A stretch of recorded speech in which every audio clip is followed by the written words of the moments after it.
When my son told his friends I was just a mascot for the company and laughed in my face, I decided to remind him who built it.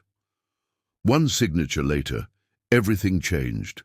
I was pouring coffee in the break room overlooking Elliott Bay when my granddaughter tugged at my sleeve, eyes wide, voice barely a breath. "Grandpa, Dad said after your Oregon trip he's going to push you off the board. He was laughing. He said you're just a mascot now." The words hit like sleet, sharp, stinging, relentless. My own son, who'd built his office on the floor I designed, telling investors his father was dead weight. Before we go on, tell us, where are you watching from? Follow our channel so you won't miss the next story. Tales of love, justice, and second chances. I cancelled the trip to Cannon Beach before the confirmation email finished loading. The hotel charged me the full amount. I didn't care. A week later, the unthinkable happened. Revenge that turned everything upside down, but not in the way he expected. Before we go on, if you're listening to this for the first time, please subscribe to the channel and tell me in the comments what city you're watching from. I read them all. That evening, my son raised a glass at a charity gala in South Lake Union, smile polished like chrome. To family and to Harold's well-earned break on the coast. 2 weeks to rest that legendary brain. People laughed. I smiled into my water. The laugh didn't reach his eyes. "Don't worry about the company," he said, arms slung across the back of my chair at my table, like he'd already inherited it. "We'll keep everything running smoothly." "I appreciate that," I said, setting the glass down. Across from me, my daughter-in-law laughed too loudly. My son checked his phone for the 4th time in 10 minutes. I'd seen juries bluff, lawyers posture, CEOs grandstand. This was different. This was my boy performing a victory dance before the game was over. 35 years building Rainview logistics taught me to watch without seeming to watch. Read the room, spot the lie before it's spoken. Right now, our gala felt like a boardroom where I didn't know the agenda. My granddaughter Ava pushed roasted salmon around her plate, her favorite, untouched. "Grandpa, do you need help with the QR code?" she asked, voice too bright. "I've paid for dinners with paper, plastic, and my word," I said softly. "I'll manage." "Dad," my son said, lifting his glass again, "let's get you someplace easier after your trip. No more stairs. Maybe a nice residence by Green Lake. Gym, shuttle, the works." A chuckle rippled through the table. I looked at him. "I've lived on Queen Anne Hill for 20 years. I'll climb it a while longer." The next morning, I called our travel agent at 6 a.m. "Personal emergency," I said. "I won't be traveling." By 8, I was at my kitchen counter scrambling eggs when my son let himself in, tie loose, confidence tight. He stopped when he saw me. Surprise, then calculation. "Thought you'd be on I-5 by now," he said. "Drive's not until noon," I said. Wanted one more homemade breakfast. He tried 3 times over coffee, concern for my health, guilt about wasted deposits, then the practicalities of perfect weather on the coast. "It seems like a waste is all I'm saying," he finished. "You've been looking forward to it. We can handle things here." I studied him over my mug. "I'm sure you had plans for my absence." He smiled too quick, just making sure everything runs smoothly. I'd watched enough witnesses squirm to recognize panic disguised as charm. At 10, I drove to a brick building in Pioneer Square. Brass letters on frosted glass. Martin Klein, Corporate Counsel. He'd been our attorney since the day Rainview was a van and a borrowed warehouse bay. "I need to execute a few documents," I told him. "Today." Klein adjusted his glasses. "What kind of documents?" "The kind that remind my son who still owns what." We reviewed the operating agreement, dusty, old-fashioned, and, as of that morning, my favorite book. Years ago, to attract capital without losing control, I'd kept a class of founder shares with veto rights over any change in leadership, acquisitions, or asset sales. I'd never used them. I didn't like weapons on the table. We drafted 3 things. 1. A temporary suspension of delegated authority, revoking the power of attorney my son used to sign in my name. 2. An amendment to executive compensation, placing all C-suite bonuses, including his, into escrow pending performance review by an independent auditor. 3. A board special meeting notice for Friday, legally airtight, notarized, and couriered to every voting member. Klein slid the papers back. "Harold, this is a shot across the bow." "It's a life ring," I said. "He can grab it or keep swimming." On the way home, I stopped at the notary on 3rd Avenue. The seal pressed down with a satisfying thunk. Back in my office, oak desk, postcards in a cigar box, the first Rainview route map pinned above the credenza, I set a small voice recorder on the bookshelf. My home office had once been his when he was 19 and full of plans. He'd studied there with his door half open so I could hear his music. Now I slid the recorder behind a history of the Pacific Northwest. The LED blinked green. At lunch, he started the campaign. "Dad, these stairs," he said, casual as a salesman pointing at a sunset. "They're steep. You ever think about a single-story place? I've been climbing them for 20 years. "Sure, but things change." His smile said favor. His eyes said strategy. By evening, there was a brochure for active senior living on my counter. "Some of these places are like resorts," he said, tapping the pool photo. "You deserve it." I said nothing. I watched. That's what you do when you're waiting for a switch to flip. At midnight, the house exhaled. I retrieved the recorder, closed my study door, and pressed play. His voice filled the room, low and confident. He wasn't alone. Voices of 2 investors I knew by reputation, not character.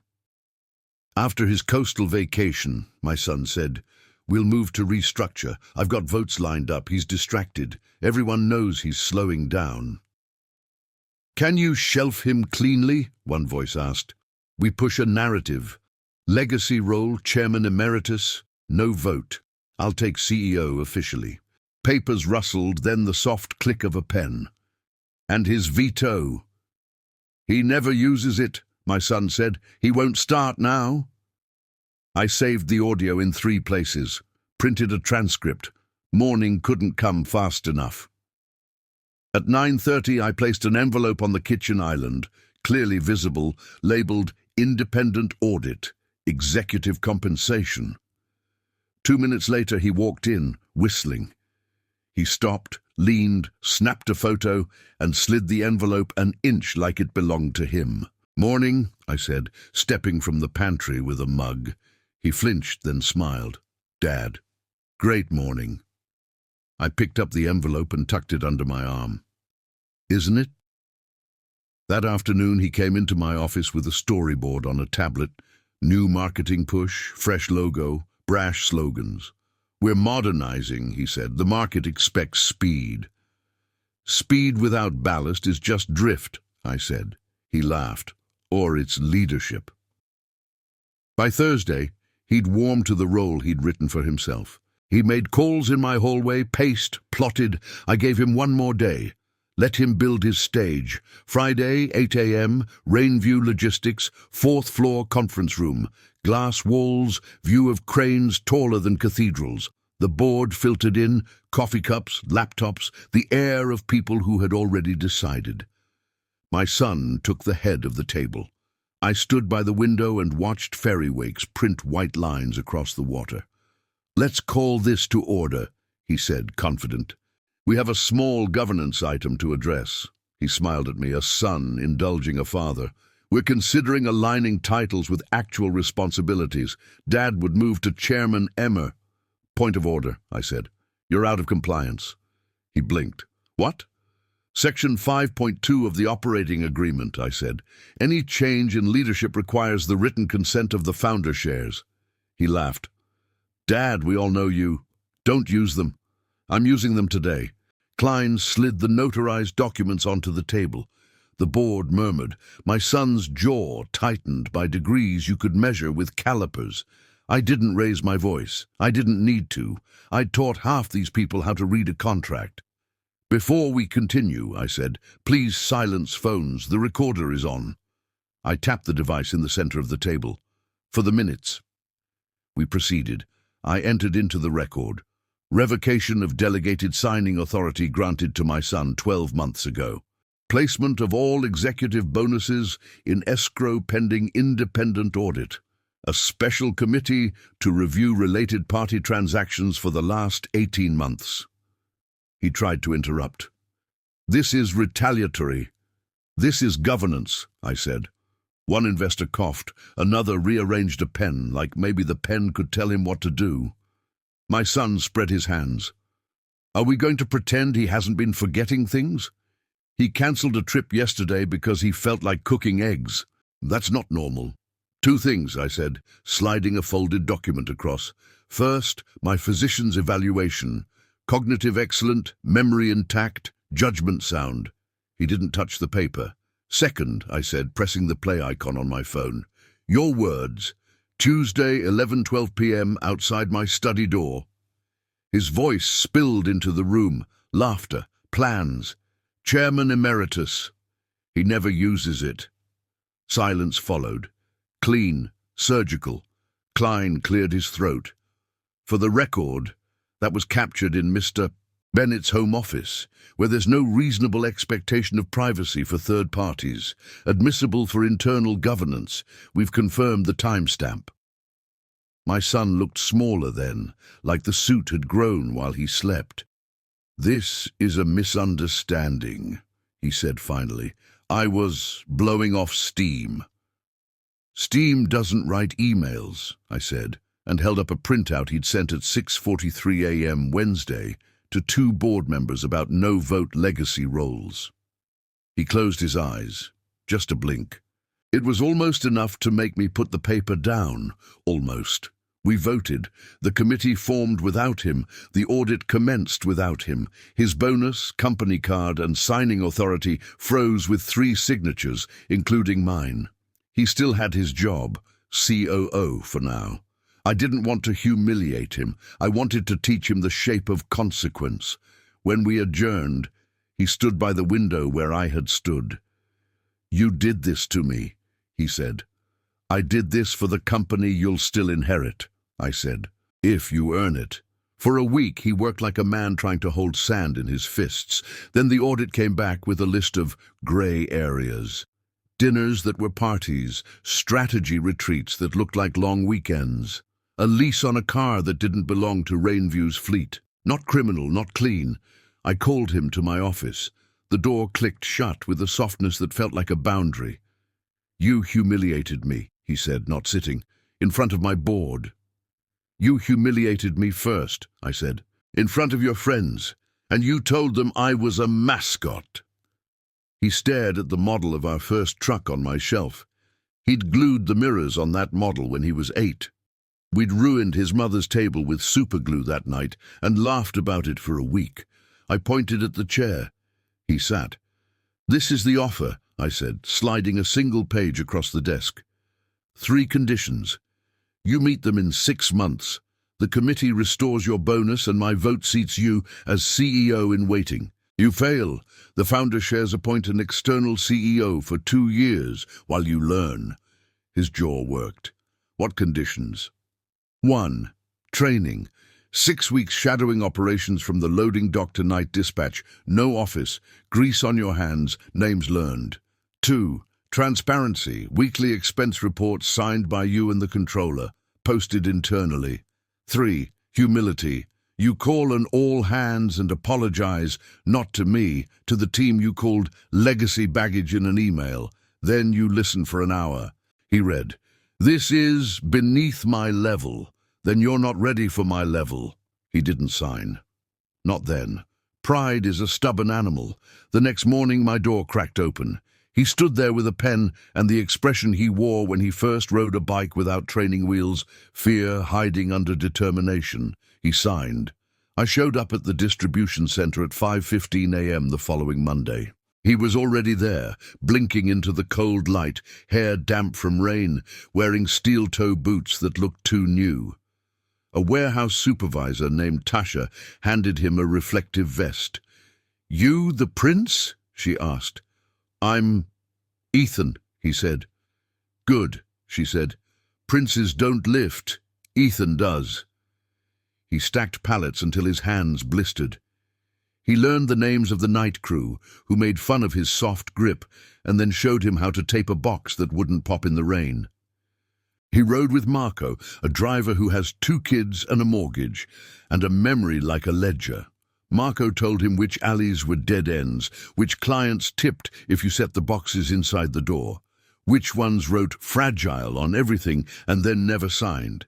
He didn't complain, not out loud. Twice I saw him close his eyes longer than a blink. A week later he stood on the little platform near the loading bay. "Morning," he said into the tinny speaker. "I owe you an apology. I called some of you legacy.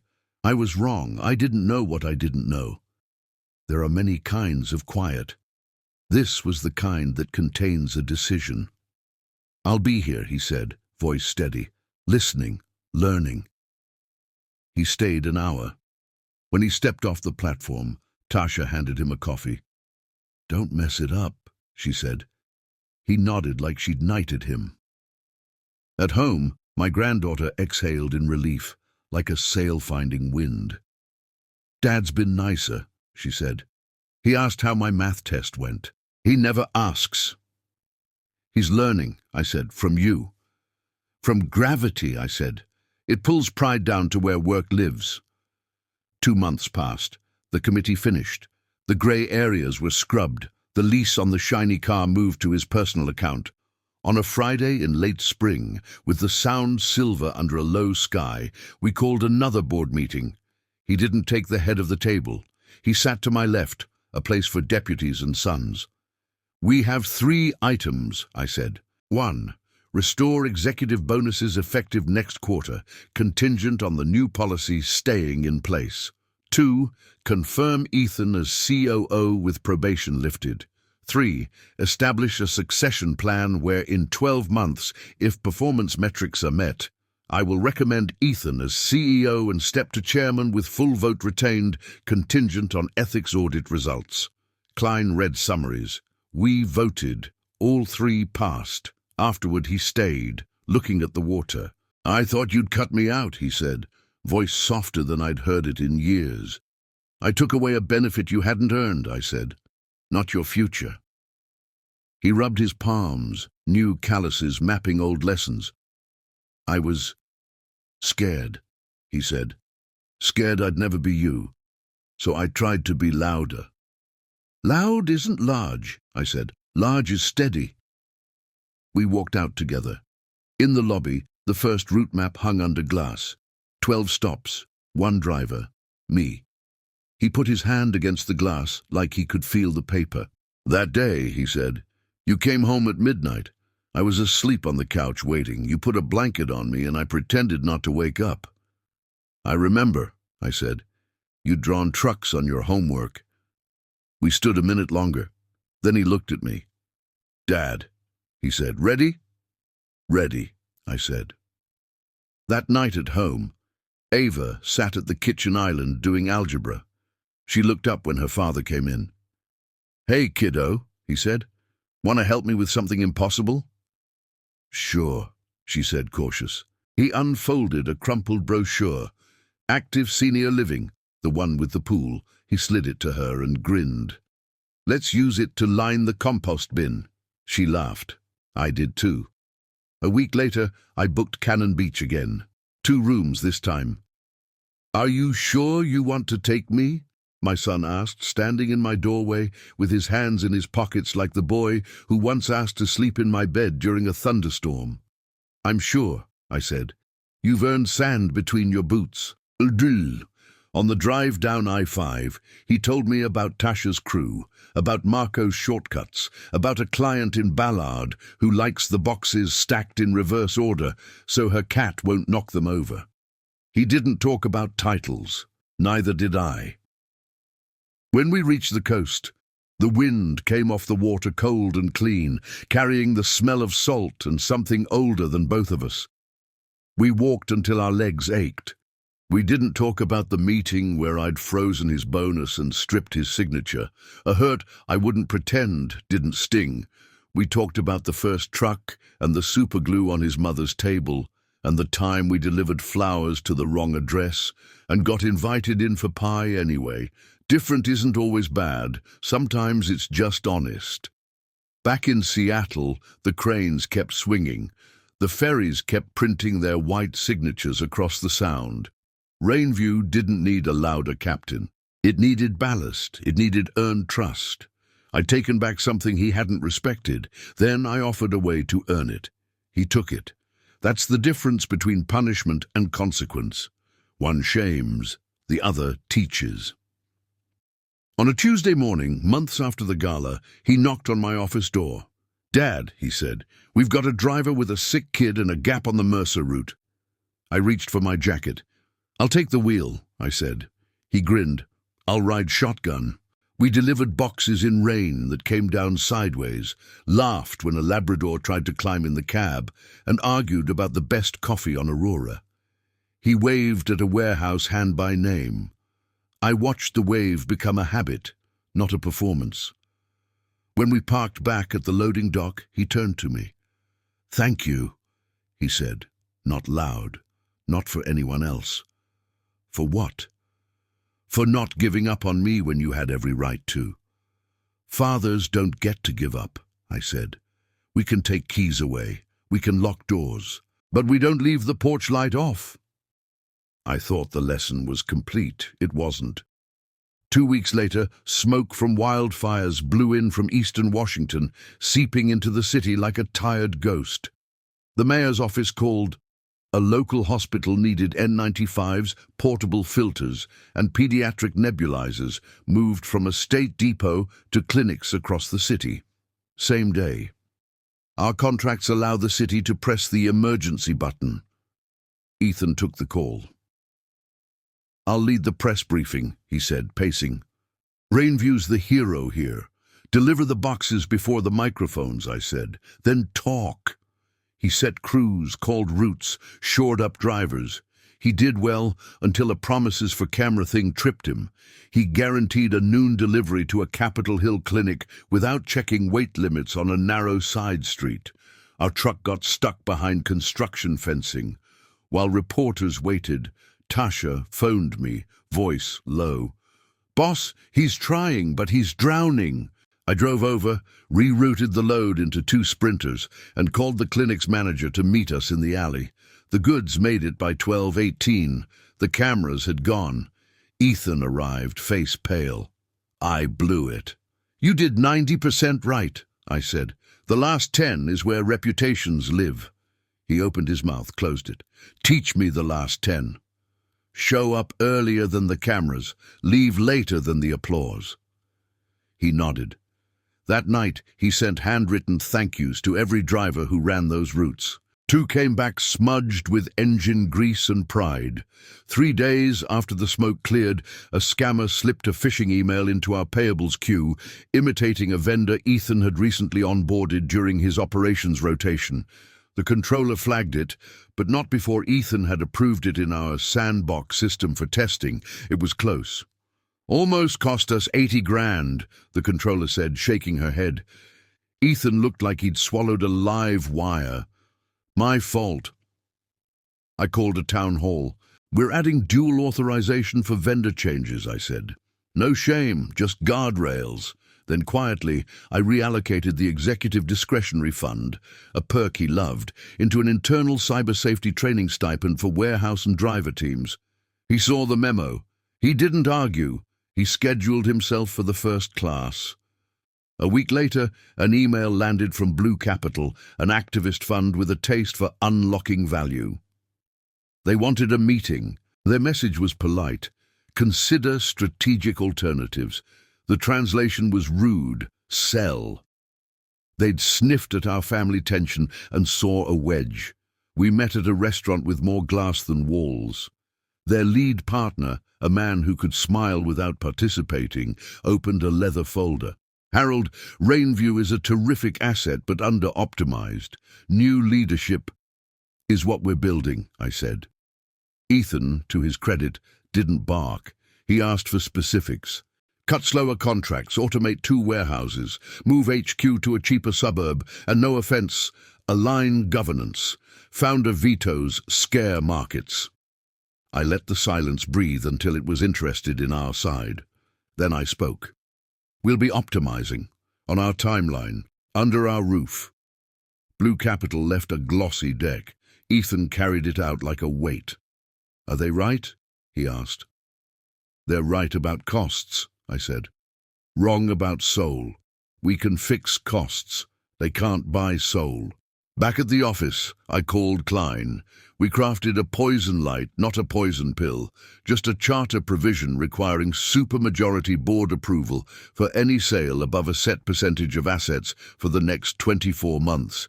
It wouldn't block a good deal. It would slow a bad one. Ethan watched me sign the notice.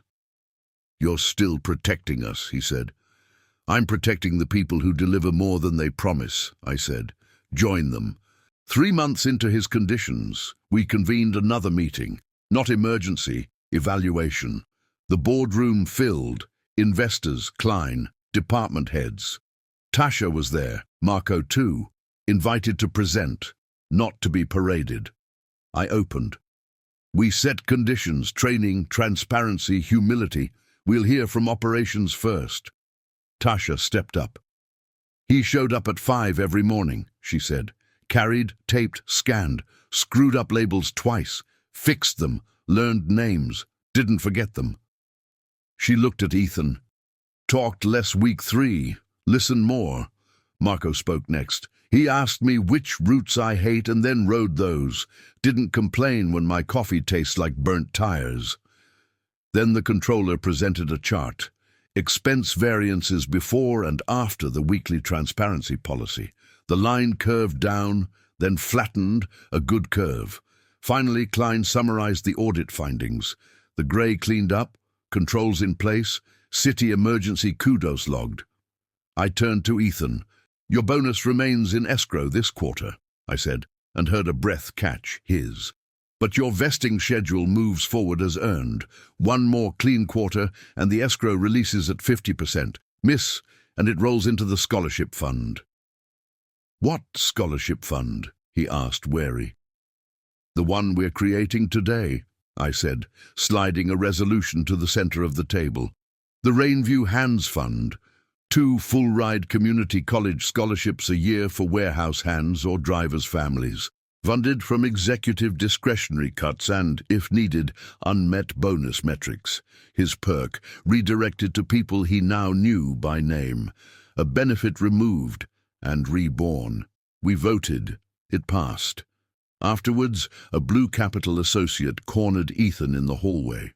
We could make you a rich man faster, he murmured. No need to earn it pallet by pallet. Ethan looked toward the loading dock visible through the glass. Tasha laughing at something. Marco rolling a wrist that never fully healed. My father took away my easy money, he said. Best thing he's done for me since teaching me to drive stick. The associate blinked. You'll regret passing. Maybe, Ethan said, but not today. At home, another kind of boardroom waited. The dinner table. Ava prepared a presentation for her science fair, a cardboard solar system with a motor taped to the back. It spun half the day and then quit. She teared up. Motors need rest, I said, like fathers and sons. Ethan took the model apart, found the loose red wire, and soldered it while Ava held the flashlight like a surgeon's assistant. Thanks, Dad, she whispered when the planet spun again. It wasn't the word. It was the way she held it. My daughter-in-law, who had kept distance through the storm, set a pie on the counter and met my eyes. I didn't stop him when he humiliated you, she said. I'm sorry. Apologies are starts, I said. Trust is miles. I'll walk them, she said. On Sunday, we held a quiet ceremony in the warehouse break room. a wall of Polaroids showing employees' kids in graduation caps. I added a new frame, Hands Fund, Class 1 applications open. Ethan stood beside me, not in front. He cleared his throat. "This fund exists because I messed up," he said to the room, "and because my father decided consequences should lift, not just cut." Tasha raised a paper cup. "To consequences that lift." Everyone drank bad coffee like it was champagne. December arrived like a grey blanket soaked through. Snow threatened. Seattle panics at 2 inches. We were promised 8. The children's hospital called at dusk. A shipment of specialized pediatric IV sets had been delayed in Portland. If they didn't get them by morning, scheduled surgeries would slip. I looked at Ethan. He looked at me. No speeches. We packed 2 thermoses and a box of road flares. "Dispatch will hate this," Marco said, tossing us chains. "Bring my chains back." We took the old medium-duty, manual transmission, stubborn heater. The radio tipped between jazz and static. "I'll drive first," Ethan said, snapping on gloves. "You nap." "I don't nap when my name is on the bill of lading," I said. "We'll switch at Tacoma." Snow found us near Olympia, big flakes that made the world small. We crawled through Lacey, traced the red taillights like breadcrumbs. At a rest stop, Ethan leaned against the truck, breath sharp in the air. "I used to think leadership was stage lights," he said. "It's headlights," I said, "and knowing when to high beam and when to dim." We hit Portland past midnight. The depot smelled like cold rubber and coffee. A clerk with a Santa hat said, "If you're Rainview, God bless you," and loaded the pallet himself.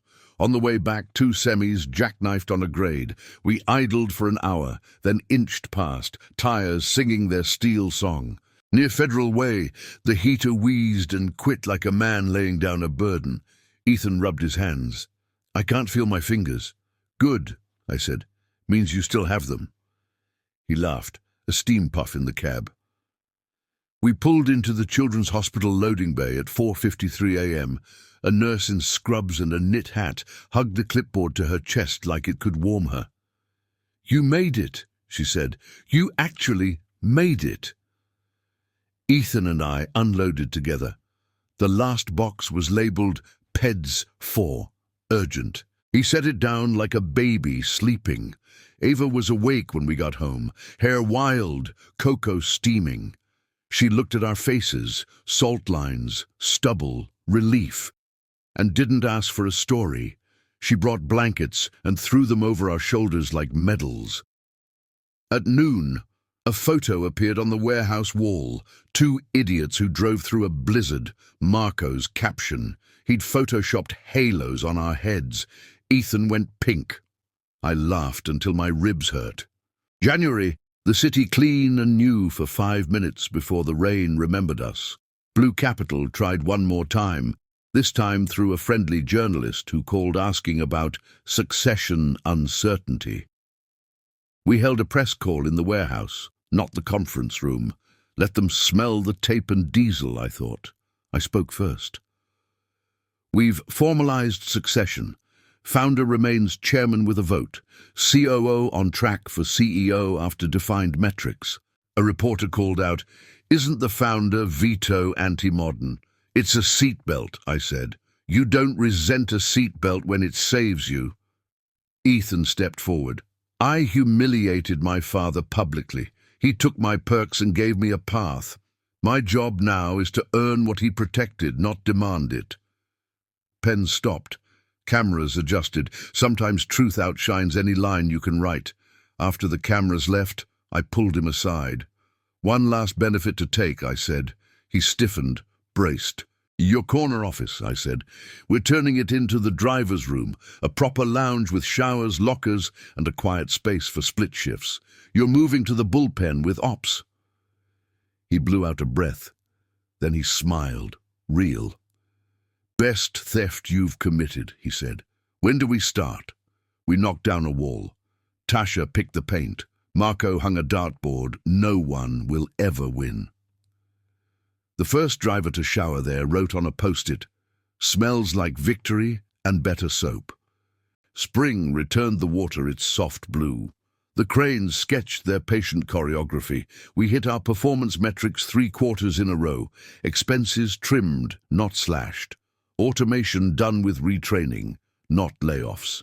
The Hands Fund added its first 2 scholars, Marco's wife for bookkeeping, Tasha's nephew for welding. On a bright Tuesday, the board reconvened. I stood. 12 months ago, I took away what my son hadn't earned. Today, I recommend we give him what he has. Klein read the motion. Appoint Ethan Bennett Chief Executive Officer effective next quarter. Harold Bennett to remain chairman with full vote. We voted. It passed. I looked at my son. He didn't pump a fist. He didn't look at the window. He looked at the people who'd carried him through his pride. After the meeting, alone in my office, I opened the cigar box of postcards, Cannon Beach, Astoria, Yakima. I added a new one. Federal Way, 4:53 a.m., blizzard delivery. Not pretty, but true. Ethan knocked. "Chairman," he said, and rolled the word around like it might bite him. "CEO," I said back. We shook hands, the old kind, firm, eyes on eyes, no gimmicks.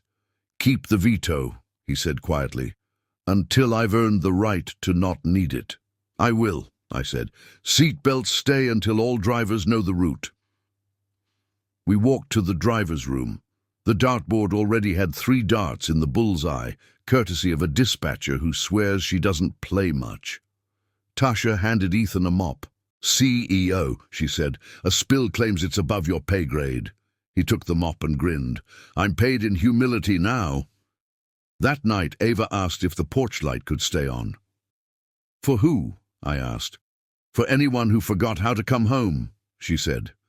"Deal," I said, and left it burning. A month later, Cannon Beach again, this time 3 rooms. Ava collected rocks that looked like moons. Ethan argued with a gull. I watched the water erase our footprints and replace them with its own parallel lines. On the drive back, he talked about raising starting pay, about partnering with the community college for CDL training, about upgrading sprinters before the winter they'd already survived. He didn't talk about press hits or brand. He talked about roots, people, weather. Back in Seattle, I stood on the terrace, rain ticking softly. I'd been a judge of men and motion for 35 years, contracts, character, cargo. I thought justice was verdicts and sentences. I was wrong and right. The right verdict doesn't heal the wound. It stops the bleeding so healing can start. The healing, I've learned, is a shift at 5 a.m., the hush before the dock doors roll up, the sound of a son saying, "I was wrong," and then showing it for many ordinary days. If you like this story, like the video, subscribe and tell me where you're listening from. And if you're a son or a daughter who's made a mess, call home. There's a porch light on in more places than you think.